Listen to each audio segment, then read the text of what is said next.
If you're just joining us, welcome to the Thunderfunking Dotacast. I am Cranberry Thunderfunk, and I'm quite pleased to bring you Game 2 of, I believe, a best of 2 between Alliance and 4FC in the RaidCall EMS 1 Summer 2013 main event. Alliance, they took a pretty solid Game 1 versus 4FC. They got that lone druid onto Admiral Bulldog, and he was completely uncontested in his farm in the safe lane. A bit of an unconventional aggressive tri-lane with Rubik and Keeper of the Light, which perhaps 4FC were not expecting, but it allowed Alliance to apply a lot of pressure to the hard carry on 4FC, the anti-mage. And that meant that there just wasn't a lot of hope for 4FC as the game went forward. Admiral Bulldog got it very early. I think it was a 17, 18 minute Radiance as well as Midas. Had the AC, Basher. He was just impossible to take down and dealt so much damage. And the supports, meanwhile, they weren't having a good time. The Bane and Visage picks just didn't seem to provide what 4FC needed in terms of defensive capabilities and anti-push. Alliance this time, they actually ban out the lone druid. Perhaps not feeling the need to pick it up. Not sure. It's from my perspective, it's interesting to see Alliance ban what is arguably their strongest hero.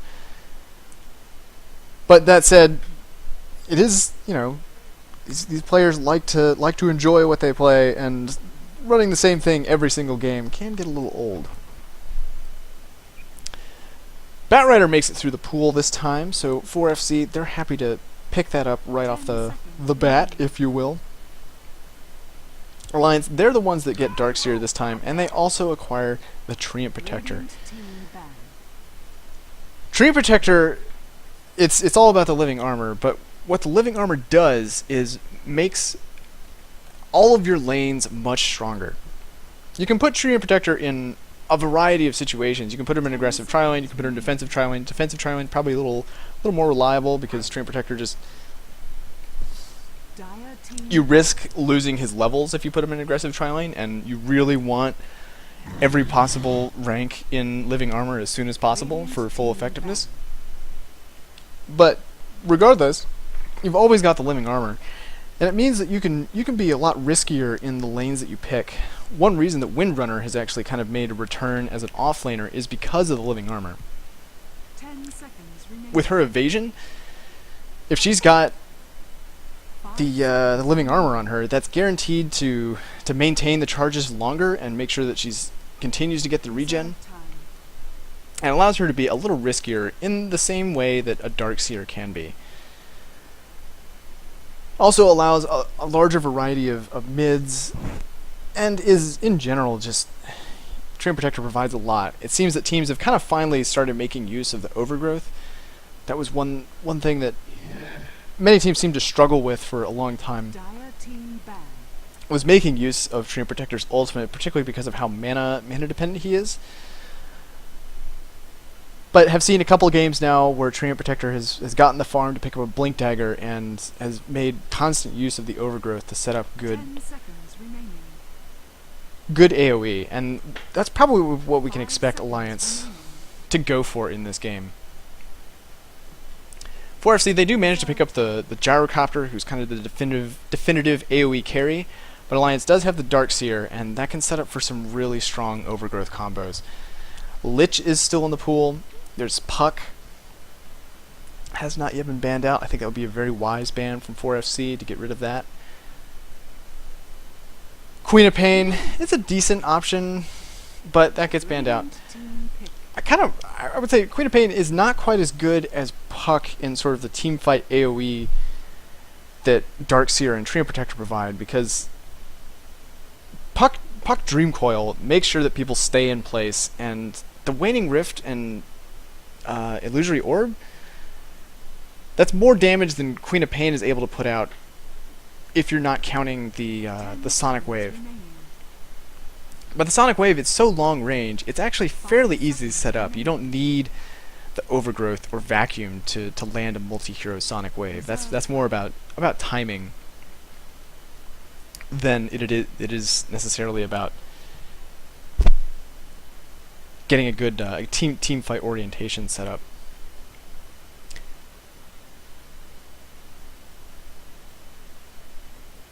Alliance bans out the Bane and Nyx Assassin, two really good single target supports. That leaves the Chen in the pool, and I think that would be a fairly strong pickup for Alliance.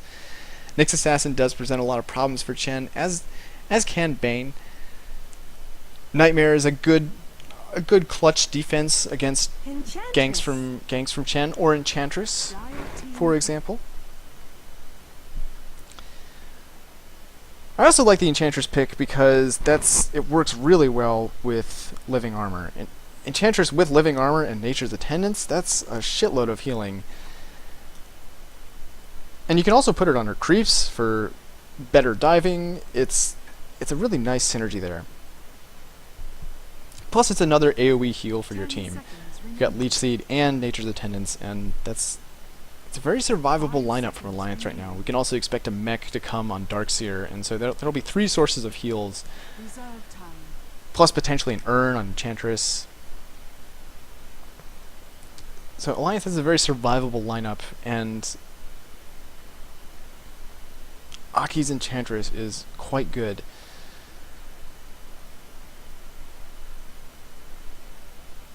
4FC, we haven't seen a lot of Leshrac in 6.78, and I don't really know why. It could be related to there's been a slight decrease in popularity for Shadow Demon, and I say slight, he's still very much in the pool.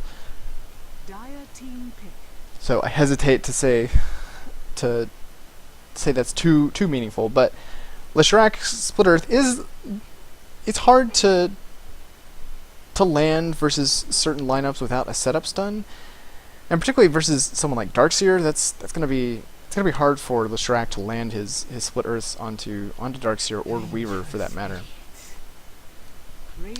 But they do have really good stun right now. They have really fantastic lockdown with the Vengeful Spirit as well as the Leshrac, and I'm not sure whether the Vengeful Spirit pickup is. Alliance still needs another. Well, they need their solo mid. That's what they need. You can run the Darkseer mid. But then you're still looking for a safe lane or an off lane, because Alliance could theoretically run the aggressive tri-lane. I think that'd be a little risky versus this potent combination of Leshrac and Vengeful Spirit. That's a lot of damage. Something that they didn't have in their tri-lane in the previous game. 4FC could even go aggressive if they wanted. It's a little risky versus Enchantress. If she gets the ideal creep, that mostly being a Dark Troll Summoner for the net. But it does mean that as long as Enchantress isn't there, it's a 3v2. That said, it's a Treant Protector, and if Weaver ends up being the carry of that tri-lane, that means a lot of regen and sustainability for Weaver. Shikuchi makes sure that as long as there aren't sentry wards, he can't be getting hit, and if he pops that with a living armor on him, a lot of guaranteed regen. It's hard to take out the charges of the living armor. 4FC are still looking for their solo mid, as are Alliance. Alliance bans out the Puck, so that's not in the pool. As has OD. Rounds it out with a TA. So 4 of the bans in this game oriented around the solo mid. Alliance picks up the Kunkka, and that's exactly the thing to combine with the Darkseer and Treant Protector. There's going to be some big boats this game, I can almost guarantee. 4FC, they finish it off with an Omni Knight. An interesting pick. I don't know how 4FC are going to lane this. Chrillee ran the offlane last game, so this could be an offlane Omni Knight. have seen that before, most famously from EG's Knight strat from DreamHack Winter. They pick up the Sven, the Omni Knight, the Chaos Knight, and the Chen, also known as the Holy Knight. And when they did that, they generally ran Omni Knight in the off lane. He's fairly survivable and he's kind of hard to dive. With really good use of repel and purification, Omni Knight can have a pretty good time staying alive. Getting the experience can be hard, but if it is, I mean, I don't think it's going to be an aggressive tri-lane from Alliance because they've got the Enchantress. So if it is an offlane Omni Knight, then I have a hard time seeing him get his farm. I also don't know. Okay, they've done a swap here, so this looks to be an offlane Bat Rider. And it could be an Omni Knight mid, which is a little more viable. In fact, it's a lot more viable. Omni Knight does okay versus Kunkka. He can't harass nearly as much, but he can at least compete. In any case, let's run through the lineups. On the Radiant side, we've got Alliance. Akke will be playing Chen. Admiral Bulldog will be on Darkseer. S4 playing Kunkka. Loda on Weaver. And EGM playing Treant Protector, already a point in living armor. For 4FC on the Dire side, we've got chrillee on Bat Rider. Blomberg on Omni Knight. Iconoclast, possibly a stand-in, still don't know, on Leshrac. Boomski on the Vengeful Spirit, and Strangby on Gyrocopter. Overall, I'd say the draft here favors Alliance because their team fight is really strong. They've got a really good Tricore. Of sorts, it's always hard to say with Enchantress exactly how she'll be played, because sometimes you can go for more of a support Enchantress with mana boots and making sure that you're focusing on your creeps and your Nature's Attendants. But with Treads and Aghanim Scepter, which I would say is the much more common build, Enchantress can really semi-carry pretty decently and provide a lot of damage. And there's a lot of pure damage, or I'd say unavoidable damage, for Alliance between the Kunkka Cleave as well as the Impetus. This is an abandoned lane for 4FC. I think recognizing that there's no way that Bat Rider would be able to get anything in this lane, and it's going to be a slow early jungle for Bat Rider, particularly on the Dire side. It's just a little bit harder to get the initial stacks off that you want. It's not quite as efficient because of what the distance is between the camps are. That said, Bat Rider is always a decent jungler, so he's going to be doing okay, and definitely getting more than he would in that offlane. Alliance have also abandoned the top lane, which I think versus the double stun and ostensibly the triple stun, if there's a hoeing missile picked up on Strangby, that triple stun would be able to take down Darkseer without much question. And actually, this is a very nice early pickup for Akke. This Harpy Stormcrafter, it's 50 mana for 140 damage, and it comes with 540 mana, so you can cast that 10 times for a total of 1400 damage. It's really very... you can already see he's complaining about this, because this is where Omni Knight might have been okay before. This is so much damage, and look at the cast range on this thing. It's huge. It's huge.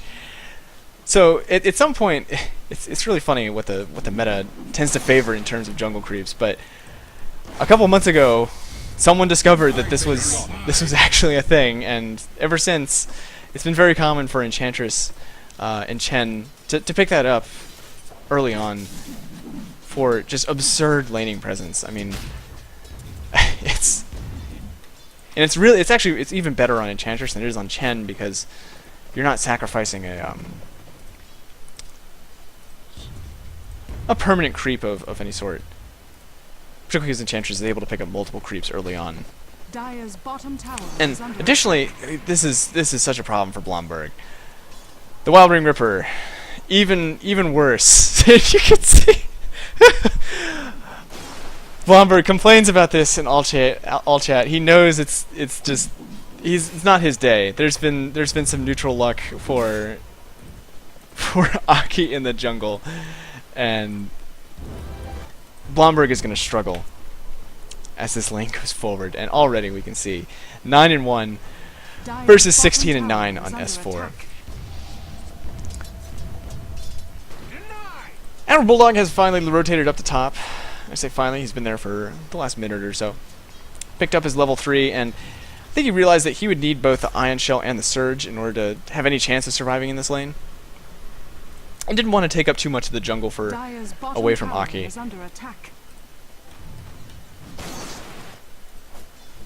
That's important for Akke. It's necessary to get levels up onto Enchantress as soon as possible.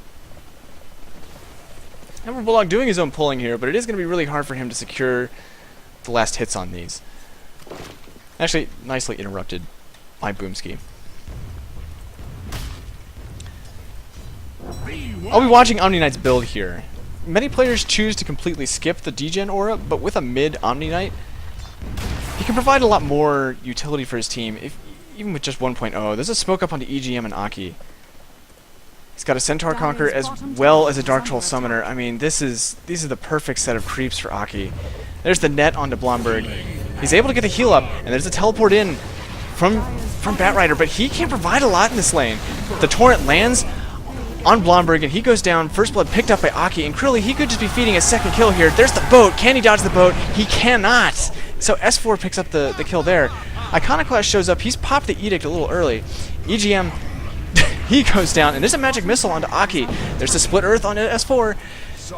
So a good turnaround. A very good turnaround for 4FC. It still favors Alliance because they pick up the first blood and they take out that Omni Knight, who is so reliant on his early levels. But meanwhile, down at bottom, Loda, he's happy to pick up the bottom tier 1. And it's important to note that the pressure on these towers is really tough for 4FC because there's a Treant in this game. They're gonna have to fight tooth and nail for every tower in this game, particularly because of the only real strength of pushing that they have comes through the Edict. Darkseer, is he able to pop the Surge off in time? There's a magic missile of the split earth, nicely dodged by Admiral Bulldog. Is he gonna be able to make it out of this? Actually, he gets finished off by the neutral. There's the butt shot from the Satyr Tormentor. They really need to fix that bug because I can't count how many kills have been stolen by this very Satyr Tormentor. Really sad days for 4FC. They might have been able to pick up that kill on Admiral Bulldog, which would have been great for them. Potentially getting a lot of damage onto the top tier 1, but greedy neutral steals yet another creep. There's a Midas onto Akke, so it looks like he's heading for more of that semi-carry build.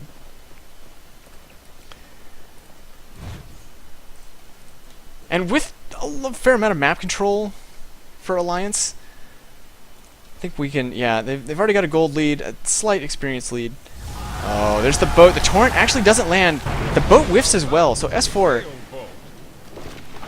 tries to find a kill on chrillee here, but rather fails.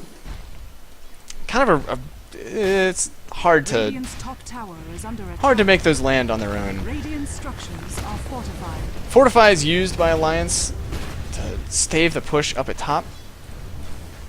But it's going to be hard for 4FC to continue this push. They just don't have any way of tanking tower shots. They have no junglers, no creeps of any sort, so it's going to be hard for them to actually take this tower down, especially with living armor still being present. That's it. There are 3 points in Edict. S4, he's actually doing some creep skipping here, hoping to get some damage onto the mid tier 1. Top tier 1 remains intact for the time being. It actually gets denied by Admiral Bulldog, so unfortunate for 4FC. One of the probably the easiest tower they could pick up in the game, and will not even be able to have the gold for that. Chrillee's off to a bit of a slow start. Sitting on 600 gold.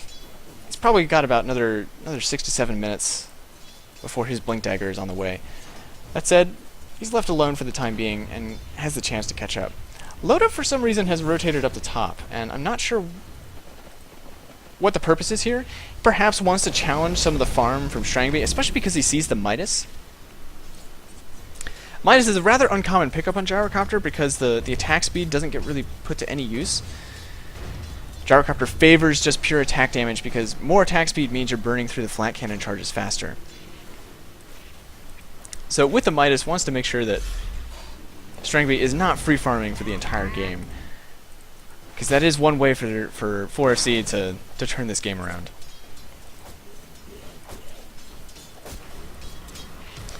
And with Darkseer as well as S4 up here, it's possible to take down this top tier 1. The anti-push for 4FC is not great. There's the Torrent, lands onto Boomski. They don't even need the boat here. The magic missile on S4 will do nothing, and that's an easy kill going the way of Loda. And top tier 1 looks to be going down. Akke's over in mid, and he's got a Dark Troll Summer as well as the Harpy Stormcrafter, so his damage and ability to take down the tower is pretty decent. Iconoclast has rotated mid, he's got his Split Earth, so Akke has to be careful. But second tower going the way of Alliance. Teleport down bottom. There's the X marks the spot onto Chrillee. He gets pushed, or he pushes too far forward, hoping to find a trade while there was a tower kill going on top. EGM picks up the last hit there, and that further delays the Blink Dagger on Chrillee. 4FC are really going to be reliant on him to bring kills to 4FC. They don't have great initiation. And in fact, they don't have initiation. All they have is the Vengeful Spirit as well as the Batrider. Lasso and... oh, there's a Sentry. They might be able to get Loda here. He still has time lapse. Good chain stun. They take down Loda. Gets a little too cocky. And didn't have the ward vision necessary to be confident in his positionings here. So a little poor positioning from Loda. Feeds a valuable kill the way of 4FC. And particularly, that was a good chain stun necessary to make sure you couldn't time lapse all that damage. Loda, he's already picked up his drums as well as Aquila and Treads. So his first round of items is up already, and we'll be looking to pick up something more potent very soon. Well, I said very soon, but probably in about 10 minutes at the current rate of his farm. There's a magic missile onto S4. There is no swap on Boomski because he's still not hit yet level 6. Vengeful Spirit. Oh, there's a stun onto S4. Split Earth as well as the Purification. Do they have the damage necessary to take him down? But there's the Surge getting S4 out of trouble really fast. And in fact, there's the X marks the spot as well as the Torrent. There's the boat. But a good repel by Blomberg. Make sure that Iconoclast does not go down to that. Omni Knight with that repel is actually a really good early game solution to Kunkka. The only effective way of guaranteeing that you're not going to get hit by a boat is to get a BKB. And that's a very expensive and not very powerful item to have to get just to deal with an ability on a 60-second cooldown.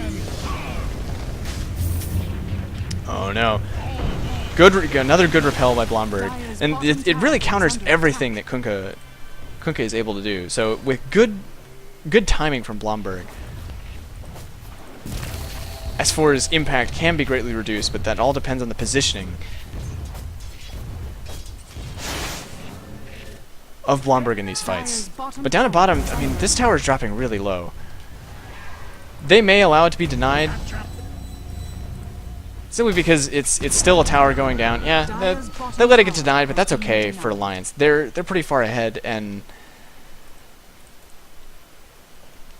that means even less map control for 4FC. And that is a significant tower. It's access to the Roche Pit, particularly once the mid-tier 1 goes down. And it's a safe place to farm. There's an invis onto S4. He drops the boat in. Cannot get the repel off in time. So really good boat by S4. He's going to secure a double kill. But there's a rotation here from 4FC. Boomski does still not have his swap. If he had a swap here, this would be a guaranteed kill. Like, guaranteed. Would put him in range of the Flaming Lasso. would be no problem. Boomski just needs to go kill some goddamn neutrals.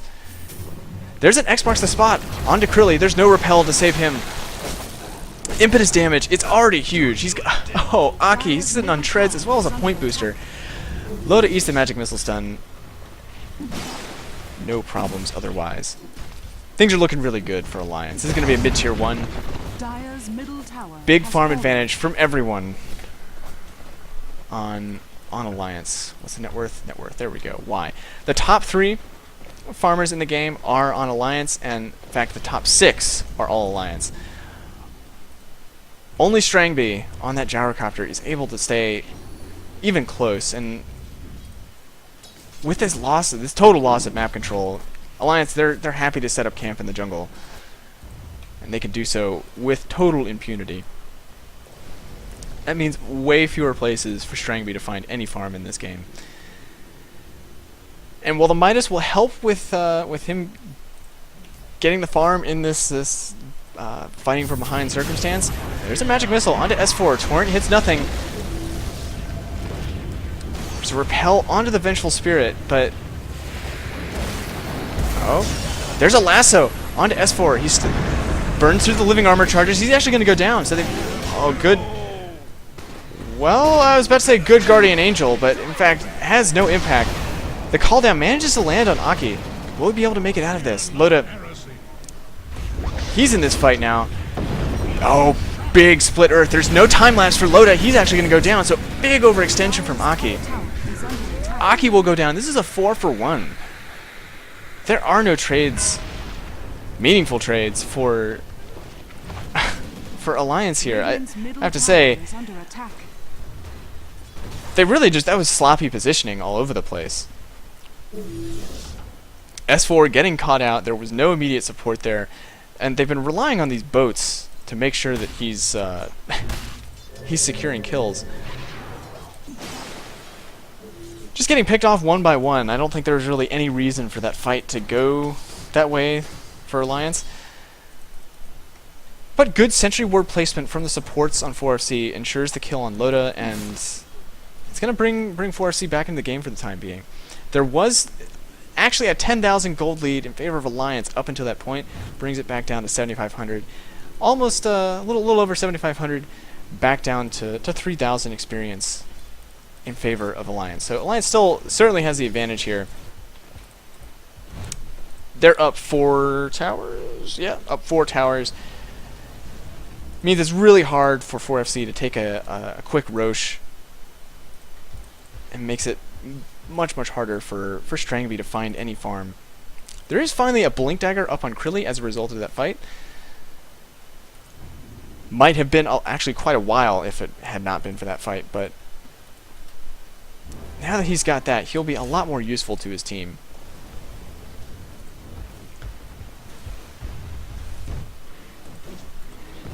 Our Bulldog, he's picked up the mechanism.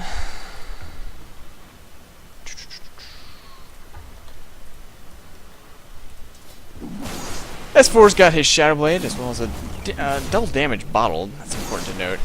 It looks like EGM's picking up a defusal, which that's not a huge. Oh dear! There's a lasso onto S4. He gets caught by 4 here. Is there going to be a turnaround? Nice vacuum into wall. Overgrowth used by EGM. Iconoclast goes down. Where's the boat? It's flying in. The call down. It lands, but it's just not doing enough. Flat cannon getting popped by Strangby, but just not enough damage. chrillee, he goes down. It's a 4-for-0, and S4 actually manages to live through that fight at 2 HP. Wow. Really close. Living armor necessary for his survivability in that fight. But big boat and just bad positioning from 4FC, all grouped up here. Right, I mean, just asking to get overgrowth, vacuumed and boated, which is that's everything that happened right there. And that was a 4-man vacuum from Admiral Bulldog, very powerful. So EGM is going for a defusal to deal with the repel, and he's got that already, which that's it's an odd pickup for sure to see on a Treant Protector, but Alliance has to have some way of dealing with the repel. Their effectiveness can really be dropped with good usage of it from Blomberg And it's not really an item that Weaver wants to pick up. Geminate attack does not proc the defusal, or the feedback on defusal. And Weaver would really prefer to be going for something more damage oriented. And being a ranged hero, feedback does not propagate to his illusions. There's a smoke up onto 4 here from 4FC. They'd love to find a kill, but they don't have the vision. They don't know where Alliance are hanging out. And this could be some wasted time. Stringby is spending this time farming. He's up onto 2,200 gold, so he could be headed straight for it BKB. Also potentially straight damage. I don't know that he can necessarily afford to go for a BKB in this game. It may be necessary because of the boats, as well as the overgrowth, but the 4FC need more damage. All of their supports are far behind, both in levels as well as farm, and that means they're providing a lot less in terms of damage output. Leshrac and Vengeful Spirit really can be good DPS, particularly in the mid game, but not if they're really under farm. And Omni Knight, of course, he does not provide any form of DPS.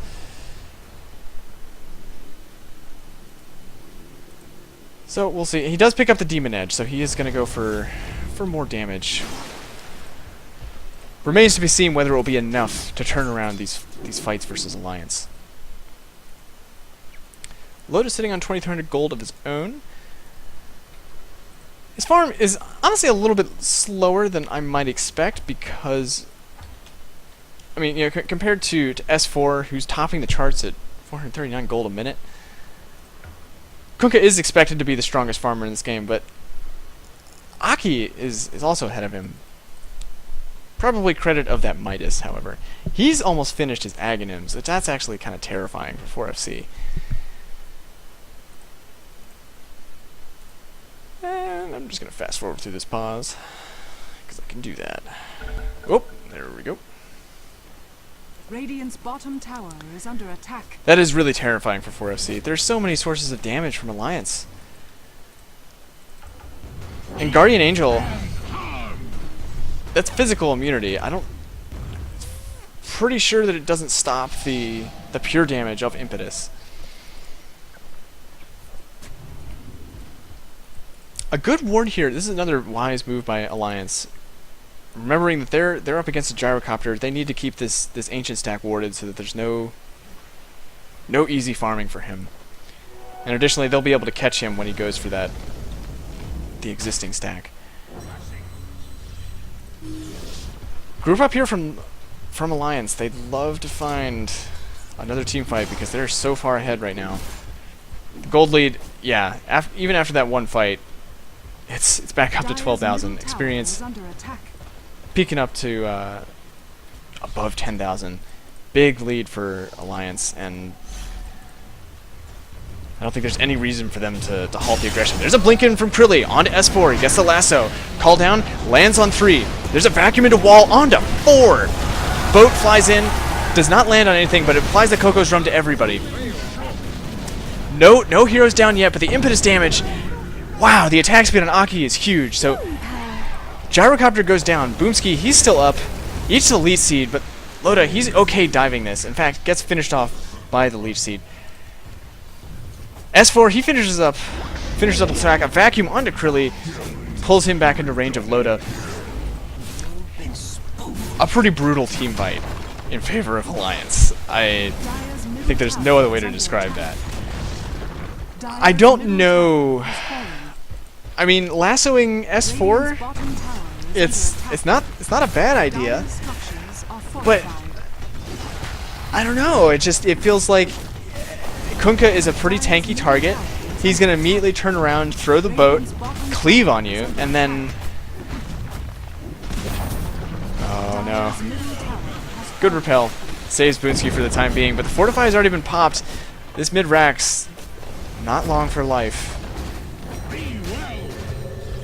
Blomberg needs to pick up his mechanism. I'll say that. There's a left. Can they take him down fast enough? Oh, it's brutal! The vacuum onto 4 with the boat and the overgrowth. Jesus Christ. 4FC, after that brutal team fight, 5 for none. they called it GG, and that's pretty fair. That was, oh god. The team fight from Alliance in this game is absurd. Just like the cooldowns are so low. Boat every 50 seconds, overgrowth every 70 seconds. And all they need to set that up is the vacuum. And the vacuums from Admiral Bulldog this game have been on point all the time. And not to mention, Akke, he can just stand in the back and go to town on everybody from 4FC, and that's what happened in the first team wipe for 4FC of that set of 2. So Alliance take it 2-0. Both games Dire's middle tower is radiant victory. fairly dominating. The first one not quite as much as this one. I feel like 4FC they didn't really have a chance in this game. The Omni Knight pickup was very creative, and I think it was a good choice versus Kunkka. It paid off in a number of respects, but with when you have such a farm disparity, getting a defusal on Treant Protector, I don't even see how many charges he managed to use, but the repel is pretty meaningless if the 5 position on the enemy team is able to pick up a defusal. And 4FC, they didn't win any of their lanes. Didn't help that Akke managed to pick up a Harpy Stormcrafter and make life hell for Blomberg. That's not really Blomberg's fault, and there's not many heroes of any pick that could really handle that particularly well unless they're able to kill the creep. So, you know, mid, maybe not 4FC's fault entirely, but they weren't able to challenge Loda at all, and they didn't have the push necessary to secure any towers. And I think particularly the Batrider pick did not work out for them. Chrillee ended up with the most deaths on his team, a rather late blink dagger, and without an early blink on Bat, I don't think they had any form of reliable initiation or ways to find pickoffs in this game.